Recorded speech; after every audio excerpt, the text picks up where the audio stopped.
I guess it is. All right. Good evening, everyone. At this point, I'll call the Hamilton Select Board meeting for Monday, October 17th, 2022 to order. And we will start with the Pledge of Allegiance.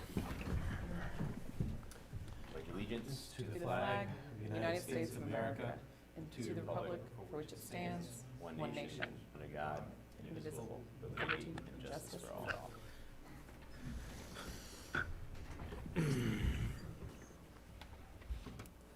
All right. We have a few announcements and board openings tonight. We have 2 openings, one for Board of Realtor and one an at-large member for the Historic District Commission. 2 openings on the Conservation Commission, 1 opening for the Hamilton Housing Authority, 1 opening for a member of the Housing Authority on the Human Rights Commission. Our Hamilton Environmental Impact Committee, 5 openings. Our Hamilton Council on Aging, 2 associate member openings. And our Hamilton Master Plan Committee, 3 additional members we're looking for on that. And at this point, we have time for public comment, 3 minutes on topics not already on the agenda. For anybody on Zoom, if you're there, feel free to raise your hand. If you're here in person, you can come up to the microphone and please identify yourself and your address when you come up. Don't see anybody on the Zoom raising their hand. Yes, it's on the agenda. You're on the agenda, so just Agenda. hang out. We'll definitely address you when it comes to that time. All right, seeing no one raising their hand or in person coming to the mic, we have Select Board and Town Manager reports at this time. Caroline, anything from you? I hate going first. I do have an update on the Kane situation for you, but I'm locked out of my email, so I can't give it to you, but I will fill you in.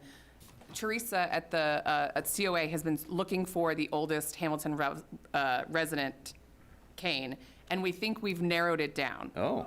We're not certain that we found it, but we're on the hunt.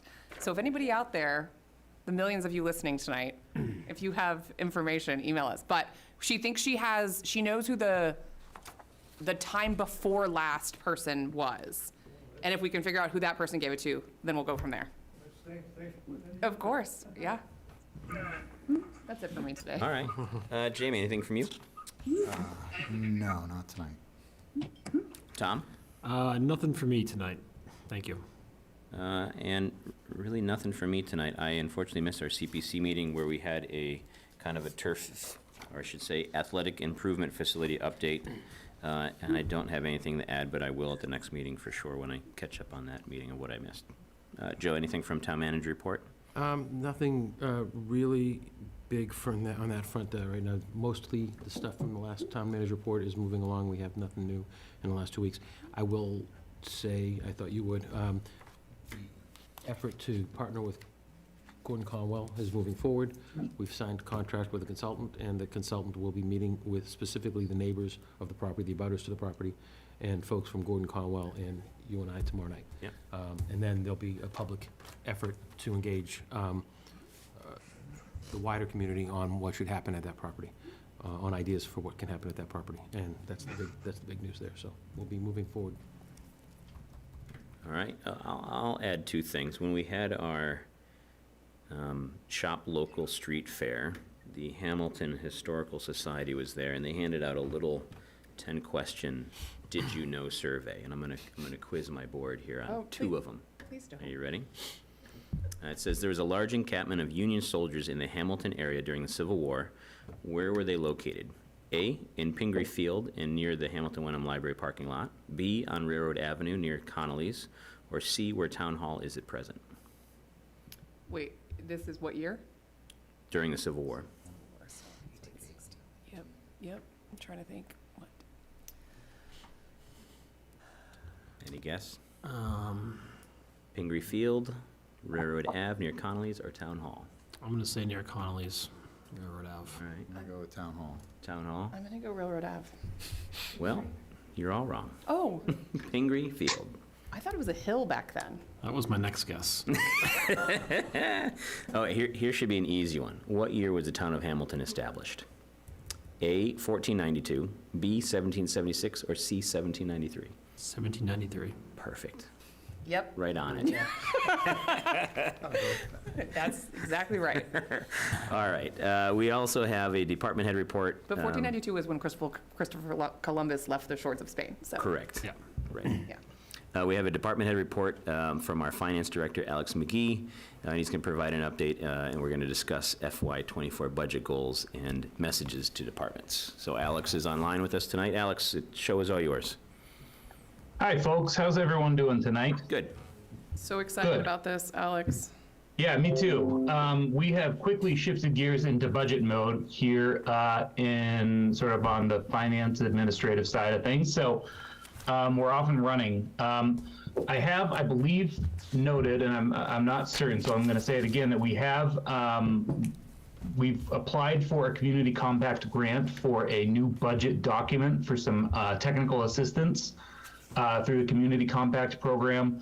So we are working with the Collins Center, which is through UMass Boston, to give us some technical assistance to put a new document together. I had aspired to do that during FY23 really for our budget. I was unable to get it done on my own, and so this will be a big help. So they're going to be sort of involved in our budget process this year. So I just want to put that out there. So maybe we ought to start with budget goals. Let me see here. I'm going to bring them up so I don't miss anything. Just give me one quick sec. Alex, I made you co-host so that you can share your screen if you like. Say that again? I made you co-host so you can share your screen if you like. Well, I'm just reading them off an email, so it won't really be super exciting. Okay. Who the heck are these things? Oh, I'm also logged out of my email. Okay, let's see if I can do this from memory. If you want to share your screen, you have them somewhere, Joe. But either way, so what we're trying to do is we're trying to avoid an override. That's sort of like an overarching goal. We're doing everything we can to responsibly do that. We are making sure that we have the appropriate staffing levels within town departments throughout town. We are looking for, let's see here. Here we are, goal setting. There we go. Okay. We're looking to continue with a level service budget. So that means we're not cutting any sort of services. We're looking to deliver all the same municipal services that we always do. So the challenge is making sure that we can do that with, at an affordable cost at rates that are acceptable. Maintain all of our capital assets at or above their current level, which includes buildings, roadways, underground infrastructure, equipment, so that includes vehicles.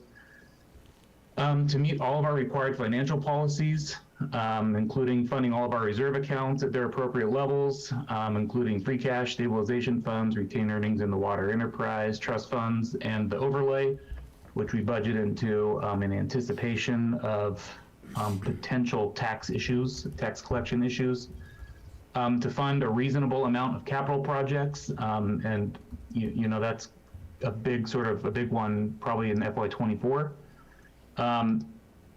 If anticipated revenue and free cash are insufficient for funding the entire budget, then identifying options for specific expense reductions and/or potentially new revenue sources in order to sort of meet our needs. And then sort of new ones that we're sort of highlighting right now specifically are to produce and submit a GFOA-style budget and to receive what's called the Distinguished Budget Award. This is something that the GFOA is the Government Finance Officers Association, and they've set a standard for municipal budgets to sort of contain certain information for communities to present their budgets, and we aspire to apply for and receive one of those awards. And to improve service delivery through potentially privatization, service consolidation, and or other efficiency measures where needed, so we can sort of increase the efficiency of the organization. So in general, those are our budget goals. I would like to express my confidence that we're going to be able to get this done. We have a great team of department heads working with Joe, the various boards that are involved. It's a lot of work, but And it's just sort of a lot of face time together, but it's good to be very involved because then you really, you know the budget through and through, the various boards, myself, Joe, et cetera. So, I'd like to open it up for discussion or questions or anything like that at this time. Alex, for the Community Compact grant, we've had a couple in the past. What's the amount that we're asking for? Yeah, we're asking for $25,000. Actually, So it already? what this Right. does is it funds a team of 2 consultants throughout our entire budget process. So from now really all the way until the very beginning of FY24 and potentially beyond if we're still working on the actual document. So they're actually going to be in town tomorrow with us at the department head meeting to discuss this project to sort of kick things off. Joe and I have been working with them for the last 2.5 weeks. Getting things off the ground and moving so we can kind of overlay kind of our existing process that we're used to, things that work, in-house with sort of their recommendations. It's been a really good symbiotic process so far, so we're hoping to continue that. And then my next question for you is with the GFOA kind of style, or the association, whatever it's called there, is there a deadline for that submission for the budget document? The submission is in the spring at some point, so it won't impact our normal approvals timeline. And I think that we can actually submit it. I think they have rolling submissions actually. So I'll get back to you on the specific, but I believe that the deadline is sometimes spring or summer.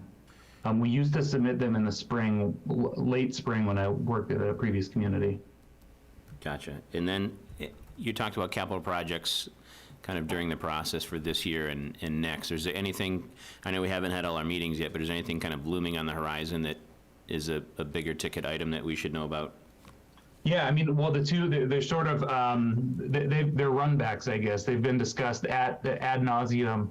The first being the town hall project. I don't know how far in the weeds we want to go on this right now, but, we have been working diligently at putting together sort of a scaled down or scaled back version of that has a lower price tag associated with it. And then also the gas pumps. So these would be the sort of 2 big ticket items that are they're going to gobble up a lot of capital, I think. Was the gas pumps, am I remembering right, that's like $250K or something like that? no, we have 250 aside, but it's. Oh, that's right. It's about a 700, all in. It's about a Right, because I remember for some $700,000. reason, I remember 250 and 500, so that Yeah. makes sense that we're Yeah. adding up to 750. So we had previously got 250 from an earlier town meeting, of which we still have 230 left, because we used some of that funds to decertify the existing tank, in-ground tank in the yard. The estimate is, and it's really good, it's a recent estimate, is about $750,000 for the entire new facility, but it can be phased.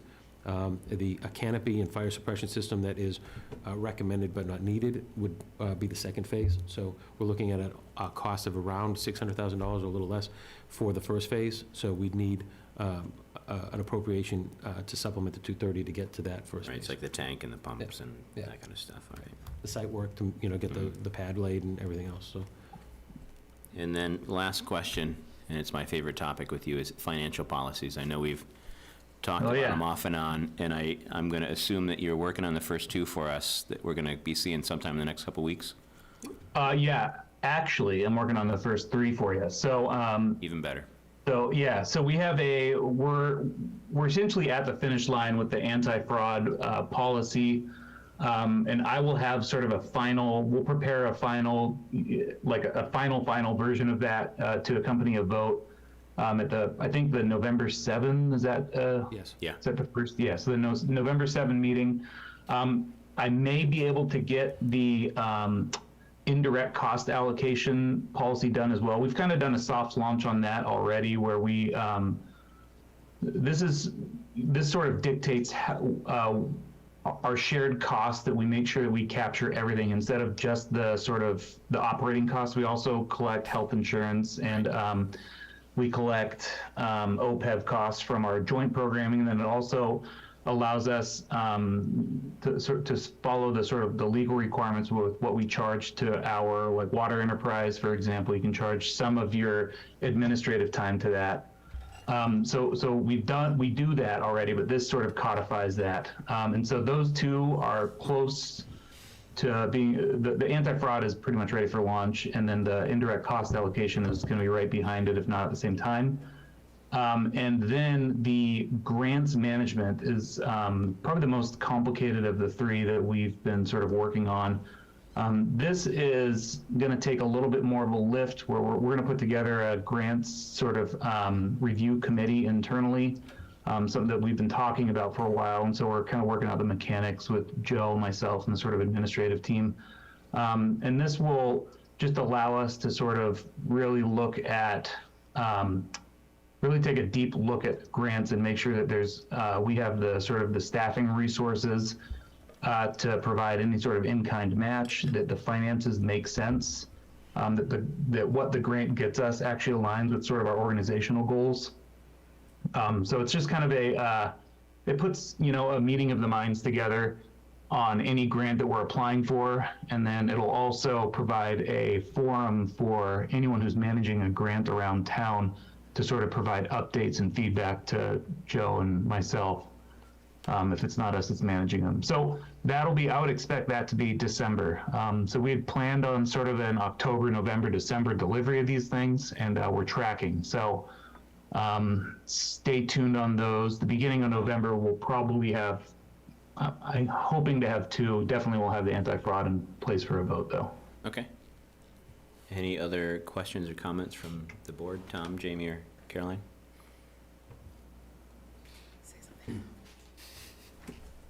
I don't. No, nothing for me. So Alex will be bringing these budget goals to the FinCom for their advice tomorrow night. And we'll be releasing budget guidance to the department heads later this week, kind of just after we update them on the new budget kind of process with the Collins Center tomorrow. So we're kicking off and getting started there. Alex, did you provide an update on our town accountant position? That's right, yeah. So as you all know, we have posted for town accountant. We have 2 interviews lined up for this week. We are very hopeful that we can sort of make a hire based on these interviews. We'll see how they go. So hopefully we'll have a good update the next time we're together, but we will see. Currently, we have an interim town accountant that's working. She's been fantastic. She brings a lot of experience, and so she's been a real asset. She's only working on a sort of a temporary, very part-time, like a limited part-time basis, but it's been really good having her here. Her name is Cheryl Wright. She has decades worth of municipal accounting experience. So there's a chance that she'll be able to stay on once we do make a hire to help with a really smooth handoff. And so it just really depends on how these interviews go this week. So we'll have more of an update next time I see you guys. And then I'm just looking over the calendar that you shared as well, Alex, with all the kind of financial planning, et cetera, in it. Do we have our kind of I'm kind of looking for it. Do we have we usually do a Saturday kind of workshop budget review meeting. Is that in here somewhere? Yeah, it's January 14th. Oh, yep, there it is. Perfect. Yeah, so that's, I believe it's roughly 2 weeks earlier than it was last year. Joe and I sat down and modeled out this calendar all the way working back from ATM. One of our sort of stated goals for this year was to align our process more in line with the school department, which is, I'm happy to say we're off and running. We actually met with the school department today, with the administrative team and with Wyndham. So we're trying to really, be good partners and work, at least work with our processes unfolding at sort of the same time. So we're moving in that direction still. So things are, we're hopeful that we'll have a smooth budget season this year. All right. Any other questions or comments for Alex before we let him go? Not for me. All right, Alex. I'm sure there's questions brimming in their brains, and they'll email you with them. Yeah, as always, open door, so please email me, come on by the finance department and say hi if you're ever in town hall. Caroline, did you have a question? I just had a question about the process for socializing this with the public before the meeting. I mean, I know anyone can come to town meeting, but that is an ineffectual way, we've found. How has that happened in the past, and what are the stage gates, and should we make it more thematic? Like, if you come to this select board meeting on this night, you'll see us talk about this thing. Is there a better way to sort of socialize it? Because I know we get a lot of Monday morning quarterbacking at the very end of the process. Yeah. I would say that we could potentially advertise when we're going to be planning, but more detailed budget discussions and updates. And we could theoretically do them like throughout the process, maybe like every other select board meeting or something to that effect. Through the whole duration of budget season, at every FinCom meeting, we're talking about this stuff too. So let's see here. I mean, there could be, as part of this interface with the Collins Center, we could potentially overlay sort of more kind of communication surrounding the budget. I just am hesitant to. It's such a frenetic process already. It's hard to add to it right now. But last year I did, and I'd go again this year. It was pretty fun and involved. I went to the senior center and met with a group of our seniors to sort of discuss the budget, and we walked through sort of every line ahead of town meeting, and that was sort of a fun process. So doing something like that is nice. Mm-hmm. We could put together like a smaller sort of more of a summary presentation somewhere in the lead up to town meeting where we discuss this thing sort of in greater detail than sort of our average select board meeting. Not sure, how to go about this. Communicating with the public on these things is kind of challenging. Yep, and I don't think we need to solve it now. I would keep that sort of in the back of our minds.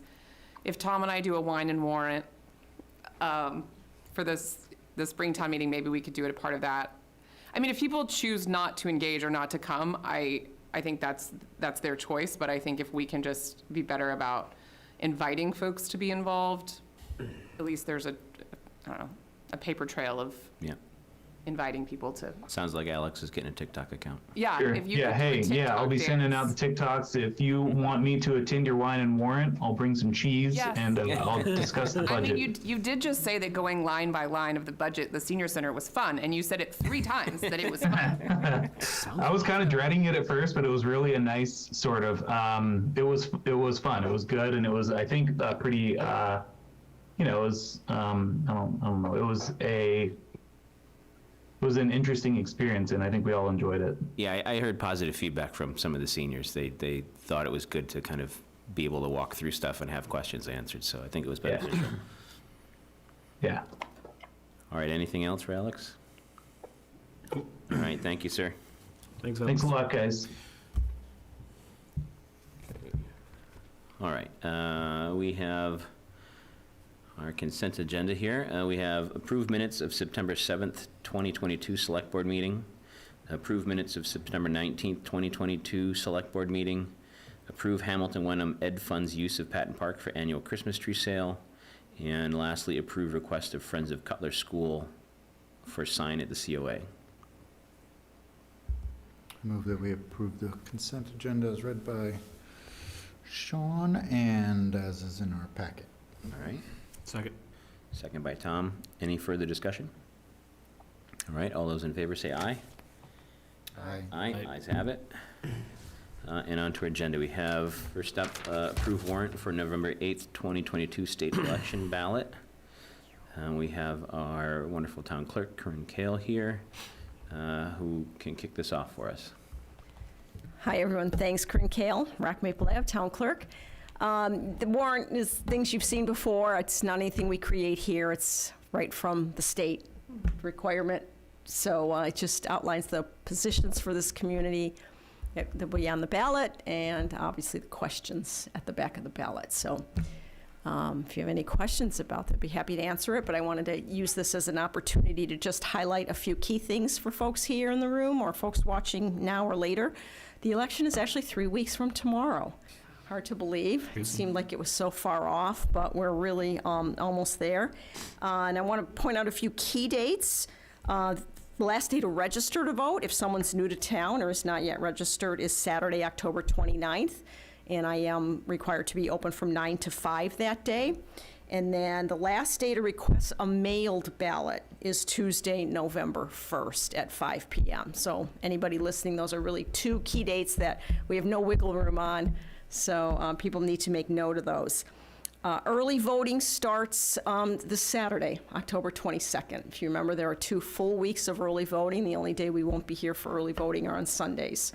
But on both Saturdays, we will be here, and there is a complete link on the town clerk's webpage with the exact hours of the days. The first week has reduced hours. The second week is absolutely the same hours the town hall's open. So we'll be here for folks to vote in person early. We've received, we're now at about 1,400 requests for mailed ballots. We're at 1,050 for the primary, so we've gotten about 340 some more. And those started going out on Tuesday, and they're already coming back in as of today. So we're moving forward, and as I said, reminder to everybody, 3 weeks from today. So I think those are the main key dates. I appreciate the opportunity to remind folks of those. Any questions? Kind of a Things I'm forgetting? related, unrelated question. Is the state and/or clerks tracking the kind of trajectory of mail-in ballots? Is there any data on that? I know during COVID there was obviously a lot because people weren't coming to the polls, but has it tapered off and is it going back up? Yeah, I believe it tapered off. And I think I said to you last time, and we're all trying to figure this out. So even for the primary, we mailed out 1,000 ballots, and only 70% were ever voted. Were returned, yeah. So they were never returned. We had a handful, maybe 24, that showed up to vote in person instead, which is totally permissible. But, 30% just went lost in space. And when I went to last clerk's conference, some folks were shocked that our numbers were that high. They were running at about 50%. Interesting. So very, very interesting, create the opportunity. Folks jumped on it, they applied, and then And they didn't do never to be anything. seen again.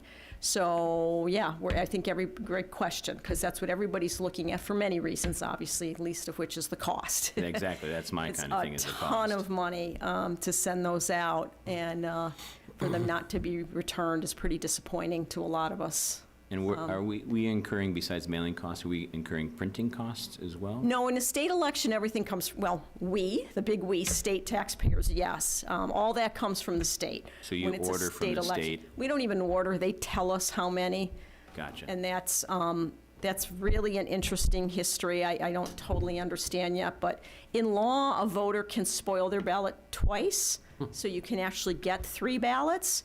So the Secretary of State's office looks at turnout and registered voters in a community and then makes an estimate of how many ballots are needed, and it's so many go to waste. I imagine. So, but it's the law, it's what they have to do. So right now, it kind of is what it is. And then even with the vote by mail and the ballots being folded, they have to do some estimates there as well as on the official, because you don't know which way folks are going to show up to vote. So it is all being, looked at, tracked, and but again, at least for a state election, those costs, we don't bear those costs. I mean, unlike the special election for the state rep, it was totally on Right, us. that was, yeah. And we actually had to pay many more costs for that.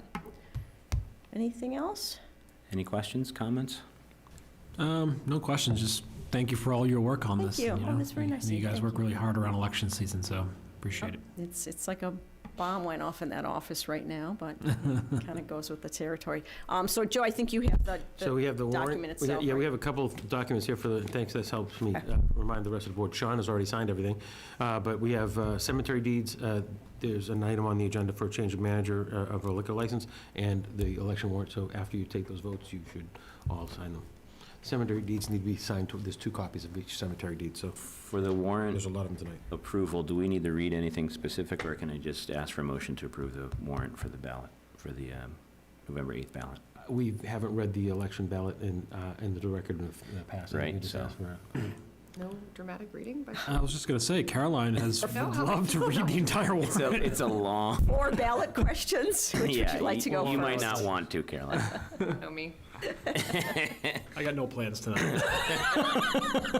Just got my kombucha. I would accept the motion to approve the warrant for the November 8th, 2022 state election ballot. So moved. All right, Second. all right, second by Tom. Any further discussion? All right, seeing none, all those in favor say aye. Aye. Ayes have it, thank you. Thank you, Corinne. Thank you very much. All right, now we have up next, approved $25,000 ARPA expenditure to supplement our master plan process. As Caroline knows, we've been talking to Judy Barrett, a consultant that we're wishing to hire to finish the process. And we got another estimate back kind of today. It's going to be a little bit higher. And so I would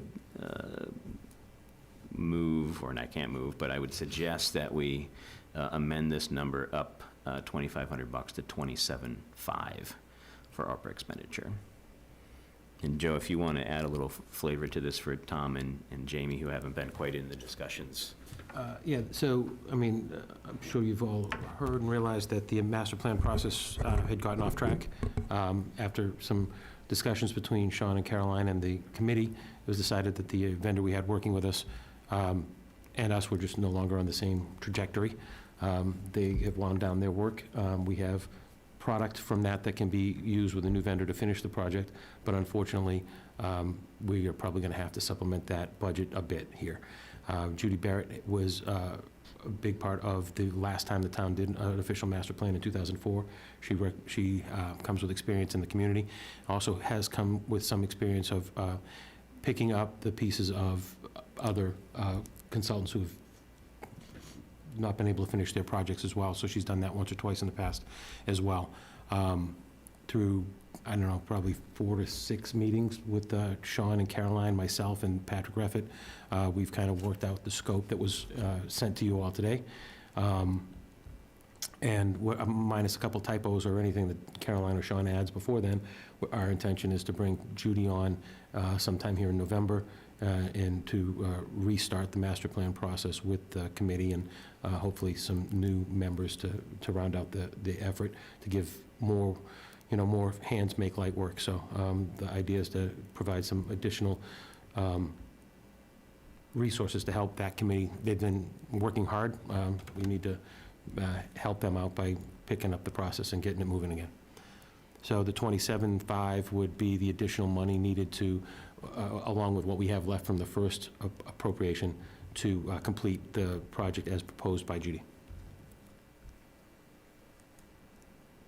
Any questions or comments? I'm looking online. It doesn't look like anybody on Zoom is looking to speak. And so if there's no questions or comments, I would accept a motion to For $27,500 $27,500. from ARPA. So moved. A second by anybody? Second. Oh, it's a tie. I'm going to give it to Caroline. Sorry, Tom, all yours.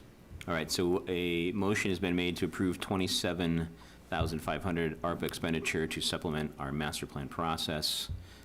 Any further discussion? Okay, all those in favor say aye. Aye. Ayes have it. Thank you, everybody. Thanks, Alex. You're all set now. He was staying on in case you You're had off the hook, questions Alex. about ARPA. Have a good night, guys. Thanks, Alex. Go say, And- go say goodnight to those kids. Right. Yeah. Yep. And in your packet is They're kind crying, of and in the packet was a breakdown, too, of the monies we have left in ARPA. It's about 600 and change thousand. 130,000, 35,000, something like that. All right, discuss and vote on a right of first refusal for 862 Bay Road. Nope, you skipped Nope. the approved change of manager for. Oops, sorry. Sorry. Approved change of manager for 15 Walnut. In the packets, they are changing their manager, which is a fairly standard practice for different restaurants. Yeah, you have Jill Mann on the line as well. I think the new manager is maybe online as well. I was told she may be here, but. Jill, do you want to add anything to this discussion? No, I mean, if the board has questions for either me or Miranda, we're here to answer them. Miranda's been with the company for a fair amount of time and is very experienced, and I think she'll make a great addition to your management staff at that restaurant. And if you have any questions for her, obviously, she's here to answer them as well. All right, anybody have any questions? No, it looks like she has a lot of experience, so. She does. All right, I would accept a motion. I will make a motion to approve the manager change for 15 Walnut to Miranda Sweet. All right, do I have a second? Second. Second by Jamie, all right. Any further discussion?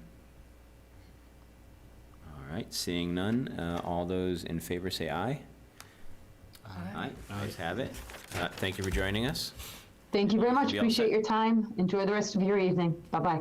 Congratulations, Thank you. Miranda. I was just saying, Thanks, congrats on everybody. your new job. Yeah, congrats, Miranda. See you later. See you, Bye-bye. see you at the nut. All right, now we have discuss and vote on a right of first refusal for 862 Bay Road, which is currently in chapter land. Yeah, in your packets, you had communication both from the attorney for the landowner and as well as an opinion from our planning and inspections director, Patrick Greffett. The land currently has about 13.1 acres in chapter land. In order for them to move it out of it, the town has a right of first refusal. The planning board has previously opined and taken a vote that the land does not present any real significant value for the town to make a first offer to purchase that. The property owners have been upfront saying that they're trying to sell the property, and that's why they want to remove the chapter land designation. They do not currently have any plans to try to sell it to a subdivision or anything like that, but they don't know what the market will bring them. They're being honest about that. So you have a right to first refusal on this. Any discussion on that?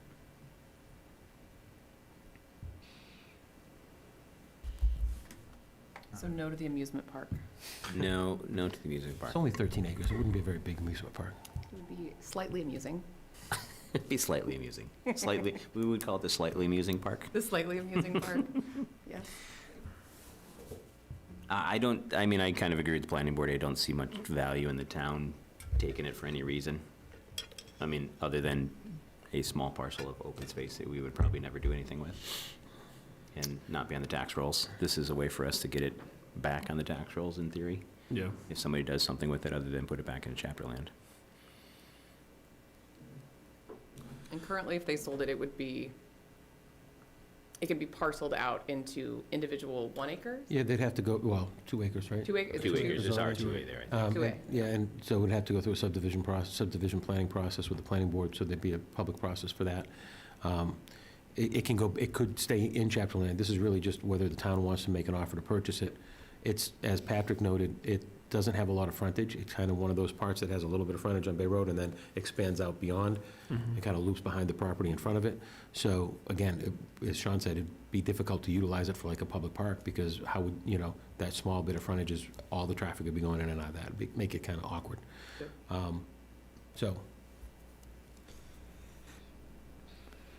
So I guess from gauging by no one really jumping at the bit besides the slightly amusement park, that we would not exercise our right to acquire it. So if someone wants to make a motion to do just that, to refuse our right of refusal, I guess. There is a hand up on the Oh. Zoom. Nope. There you go. Hi, Virginia. Hi, Virginia, go ahead and unmute. Thank you. You can hear me? Yeah, we can hear you, Virginia. Thank you. I just had a question.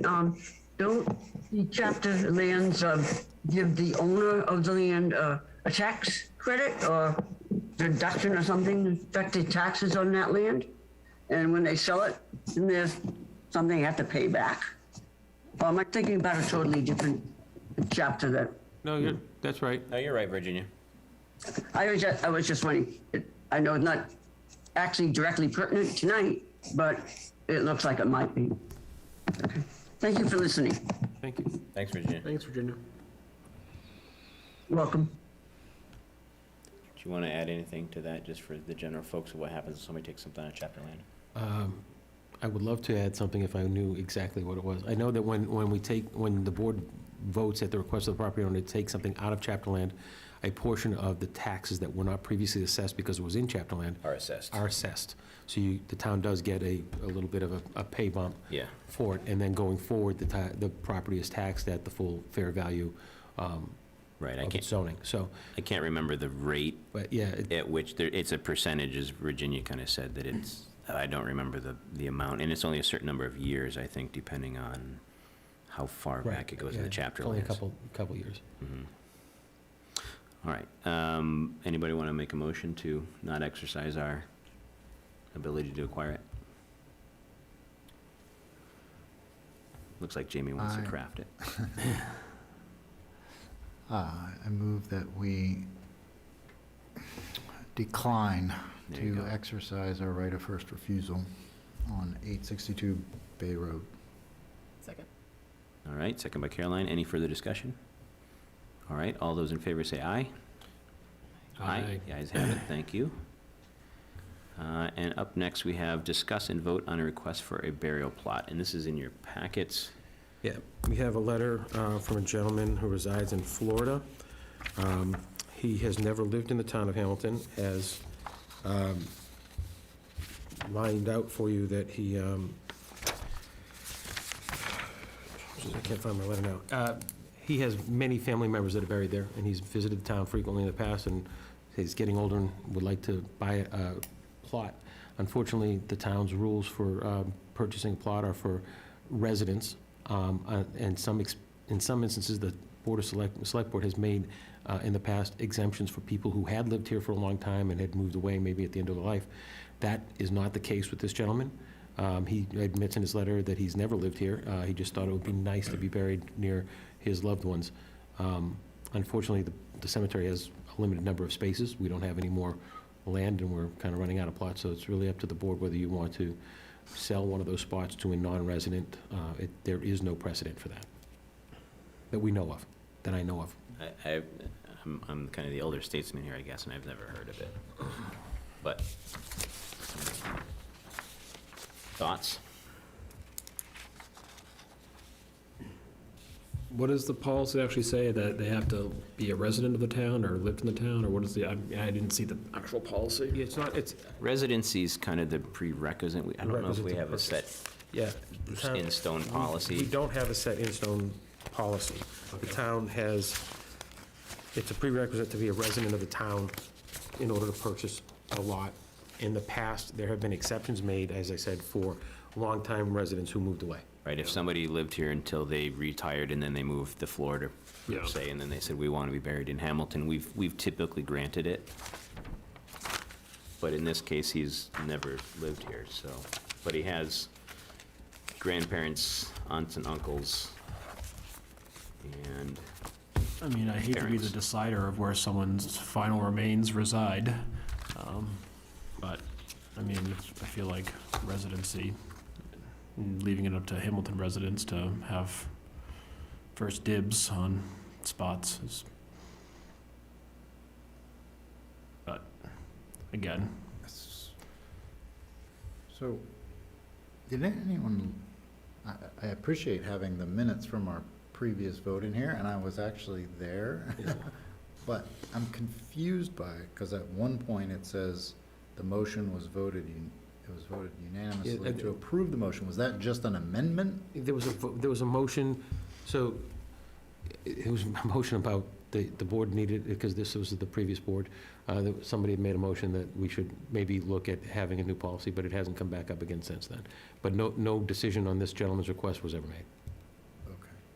So the minutes are a little bit, the conversation was circular that evening, if I Yes. recall. Yeah. So it was a little bit difficult that's a to nice way to put it. it was a little bit difficult to figure out what the motion was. The motion was actually on the idea of having the board set a policy going forward, but you have a request in front of you that he's recently reached out and asked if the board's made a decision, so we brought it back.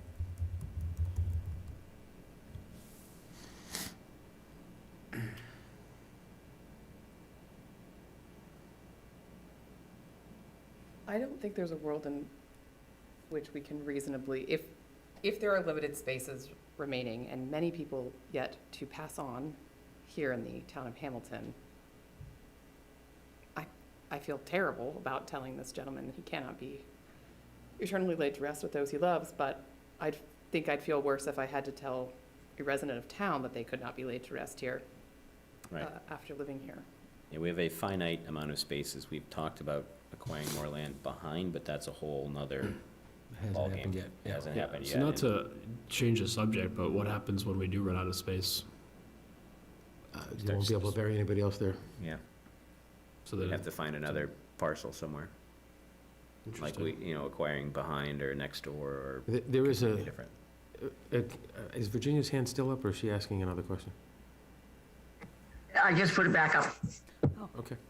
Virginia, do you want to ask a question? Well, yes, do we allow, burials for cremation? They usually can bury them with, in a previously used plot. I'd have to I check. just don't know, but Check. if that's the case, they wouldn't be using up space other than family space. I didn't, just asked him. I don't know the answer. Yeah, I don't know. I mean, I know we have cremations and people are put in burial plots that have been cremated, but I don't know about space-saving measures with cremations. I don't know if there's a specific spot. I think it's by the plot, and wherever you choose to be buried, you're buried in the plot.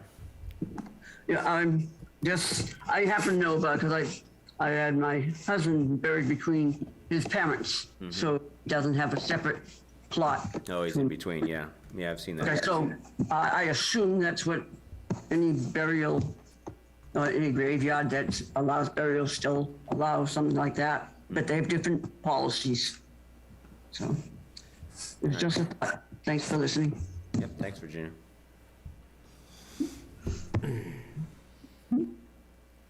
Did you have something to add? No, I was gonna make a motion.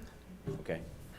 Do we need this person's name? Does the motion have to be specific to the person? I would say, yeah. It's in there.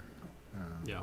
Just don't know why it isn't in my packet. I was here earlier. I'd move that we disapprove, deny the request of Robert Russo for a cemetery plot. All right, a second by anybody? Second. Second by Tom. Any further discussion? As much as it pains me to, as Caroline said, refuse it to somebody, I think we have to think about residents first, or former long-term residents. So, all those in favor of the denial, say aye. Aye. All right, thank you, everyone. Sorry, Mr. Russo. Up next, we have discuss request to accept land from property owner at 0 Lakeshore Drive. And we have, I think, a couple of family members here tonight as well. Thank you.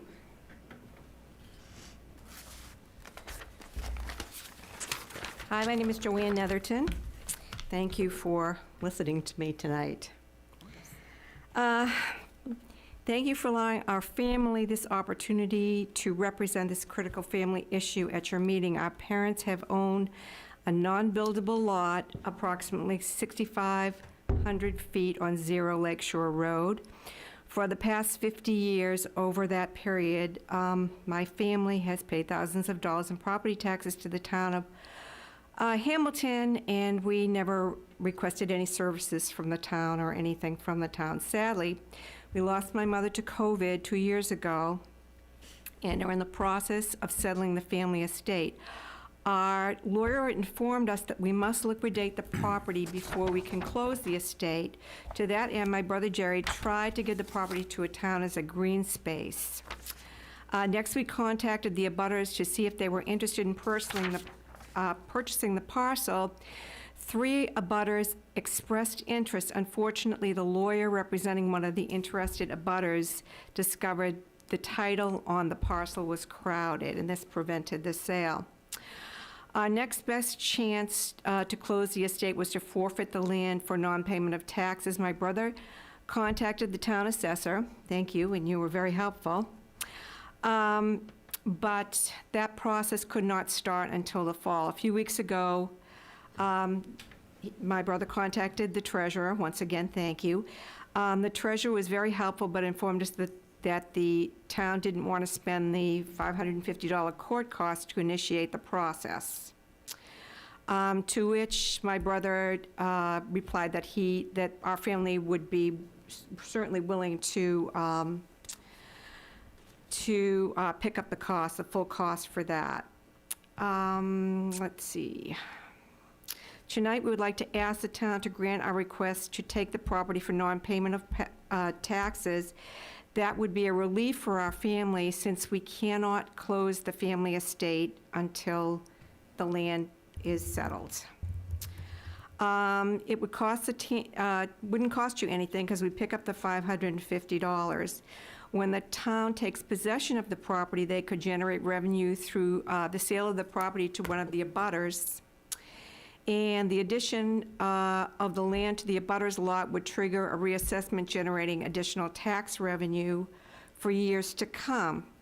It would be a real relief for us if you could do this for us, and we want to thank you all for the opportunity, my brother Jerry and myself. So thank you very much for your time. Thank you.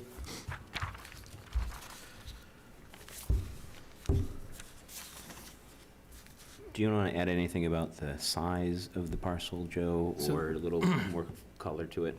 So Ms. Netherton's correct. The parcel's about 66,550 square feet. It's a non-buildable lot under the town's bylaws. A couple of the problems, the first thing off is that it would be more than $550 to take by tax title, because $550 was Just the filing, the right? filing fee. And actually, on July 1st, that went up, so we haven't gone through that yet. The treasurer was going off of old information, but it would also cost us several $1,000s in legal fees to undertake that process. The fact of the matter is, the town already owns over 70 parcels of land that we can't do anything with. If we went through this process, it would be at least 2 years before we'd be able to clear it. We cannot begin the process of taking by tax title until 6 months after we declare our intent to take it. And then that's generally an 18-month to 2-year process from that point on. So this wouldn't be a quick fix to close the estate for this family in any case. The other thing is that we would be obligated to try to auction the property off, but then that doesn't necessarily get you enough money to cover the cost that you put up to close the property. And there are other remedies. The family can hire and clear the title on their own to facilitate a sale. That's what a normal property owner would do if they had a title in question. That's the clouded title is not in any way, shape, or form the responsibility of the town of Hamilton. It wasn't created by the town of Hamilton, and the taxpayers of the town of Hamilton shouldn't be asked to bear the cost of clearing that title. As I said, we already own 70 parcels that we can't really utilize, we can't build on, we can't sell them to a developer. This would be just another parcel that we would have that would continue to sit overgrown and not doing anything.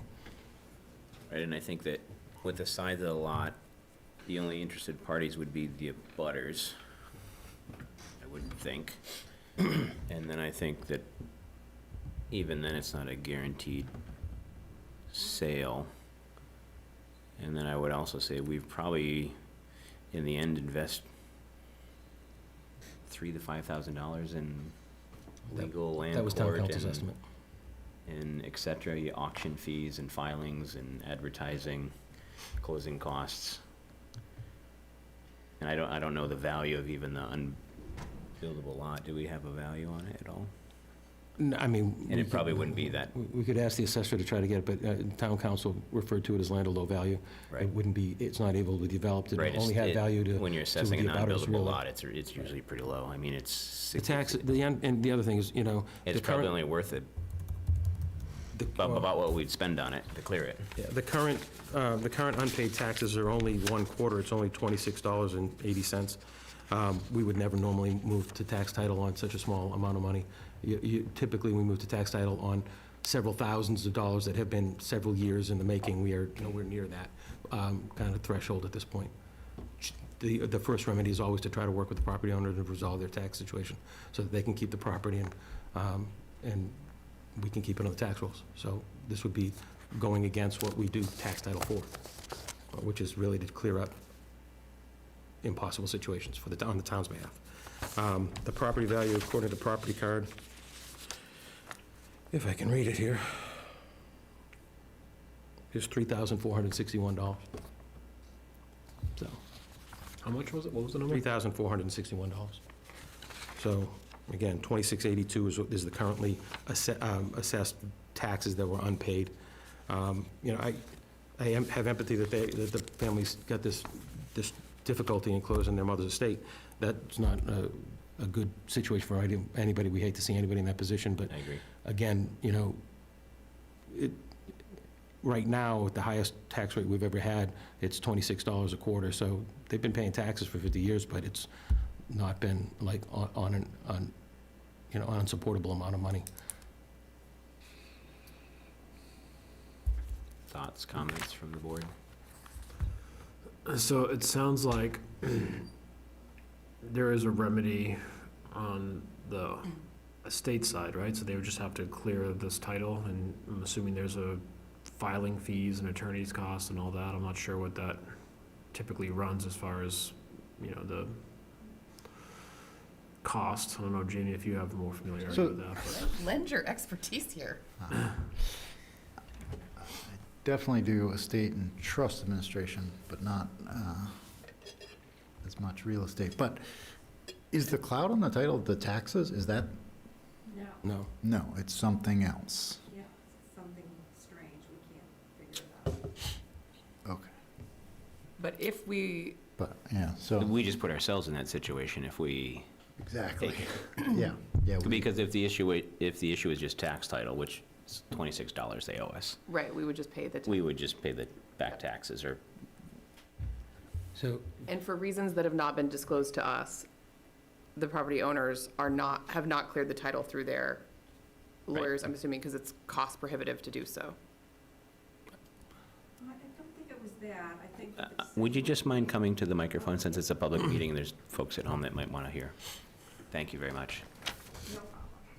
No, that wasn't the driving factor. The driving factor was that we had to deal with so much with my mother's passing. It was a very horrific thing that we just had enough and didn't want to deal with anything else. We did the best we could with it, but we thought it would be better if the town took it, but if that's not the case, that's not the case, so. I was down at the property today. I took a picture. Unfortunately, I was not able to get it through our mail server. The file was too large. It's a very small piece of land situated right between two homes. So even the idea of taking it and creating a pocket park, we'd immediately meet resistance from those neighbors because we'd be creating a disturbance so close to their homes. It's a very small, tight area. All of our, probably Tom might even have the biggest lot. We're probably all within that 6,500 to 8,000 range. We all live downtown, so it's a very small plot. Yeah. So would you want a plot that size between your house and your neighbors that has a park on it? But ultimately, the issue is that the title has to be cleared, Right. either by the town or by the current property owners. And what the town is saying is, based on the unbuildability of the lot, the value of the lot and the cost for us to even take it over and clear it, like, it's not. And that's not clearing the title issue that we're not sure what it is. Right. Well, I have a question about that. If you took the land for taxes, wouldn't that be moot? No, because We wouldn't get any taxes from it if we own it. No, I understand that. but- I'm talking about the title itself. So taking title through a tax taking means we have to file in land court. It's basically litigation. When you file, you have to name the right parties on the other side, or your case gets rejected by the Okay. land court potentially, or it's just not binding on Right. the other thing. So really, yeah. So Town council explained today that it would require us to try to identify anybody that might have an interest in the property going back preceding your family's ownership. to be notified and wait a certain amount of time for them to express their interest in it before we could even advance it through the court. And the court's Okay. taking 10 months to, 15 months to move things along as it is. So Yep. it becomes a very long, drawn-out, expensive process for the town to undertake. That's why I said we don't normally even consider tax title takings until the town is owed many thousands of dollars, and it's been many years in trying to work with the Right, property because then owner. it's kind of worth our while. Because then eventually we need to get our taxes. But Okay. in this case, it's $26.82. We're far away from being a kind of critical point for the town. Yep, I understand. Okay, thank you. Sorry. Thank you. Okay. Shit. I take it that was Jerry. I take it that's Jerry. I apologize, Jerry. Sorry, Jerry. All right. Does anyone want to make a motion since we've had some discussion? Well, I mean, is this motion? You don't need It's to not have- really a you motion. don't need a It's motion. just a request to accept it, so we can just say we're going to pass on accepting it if we want to. We don't really need the, The tax title thing is an administrative function that happens naturally underneath the treasurer. If you wanted it to go out otherwise, you'd need to take a vote and ask us to tell the treasurer to do it. But if you're not going to do that, you don't need to take a vote. I think we just let it lie. Yeah, I'd say, yeah. All right, everyone okay with that? We don't need to take a vote, but I just a straw poll here. Yeah. Okay. Sorry, Jerry. Thank you for coming. Okay, thank you. Appreciate it. Have a good evening. You too. All right, up next, we have new business. Anybody have any new business? I do, but I'll see if anybody else does. My new business is that I got locked out of my email, and so I have no new business because I don't know what's going on in my email. Bye. Good night. Thank you. Drive Thank safe. you. Anything from you, Jerry? No. Tom? No business for me. The new business I'll add is we have I don't know if I want to call it a request, but we had charged Give an idea, the HRC to do some type of event encouraging niceness, I guess, human rights, et cetera. I can't think of the right Event to words are promote- escaping me. to Event to promote human rights. promote, what was that? Human rights. Human rights. And I think the date was December 10th. Nancy Steffes has sent myself and Joe kind of a memo about it. Let me see if I can find it here real quick. And I'll give you kind of a general overview. And Jamie, I'm sure you know about this as well. You might be surprised. He's going to find out on Wednesday if he doesn't know about it. So I'll fill in here. So let's see, where is it here?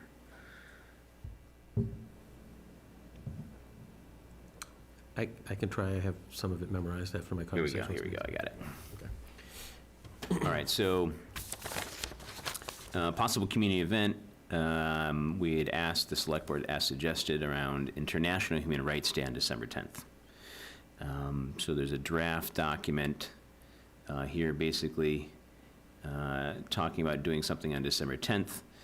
Nancy had suggested maybe town hall, and Joe had added some comments that town hall might not be the right place. Not that we don't love our town hall, but maybe at the school, the library, the COA, or even Patton Homestead may be a better place to have the venue or the event.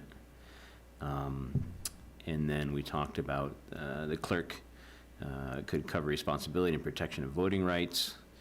We'll have to check with Corinne. I suggested Or maybe she the reach out League to of Women Corinne. Voters. I think maybe even contacting League of Women Voters would be good too, where the clerk could get kind of involved a little bit, but I think League of Women Voters would be a good venue to use, or a good group to use. Select board could do a roundtable discussion possibly. High school debaters could talk about should legislation be passed making voting mandatory, as has been done in other countries. So we'd have to talk to the school department about that. A children's activity, and then some resources from the League of Women Voters, HTTC, HTRC, the HW, HRC, and any others.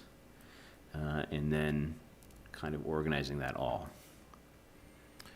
We have a meeting on November 7th, so maybe, Joe, you can circulate this to the rest of the board. Sure.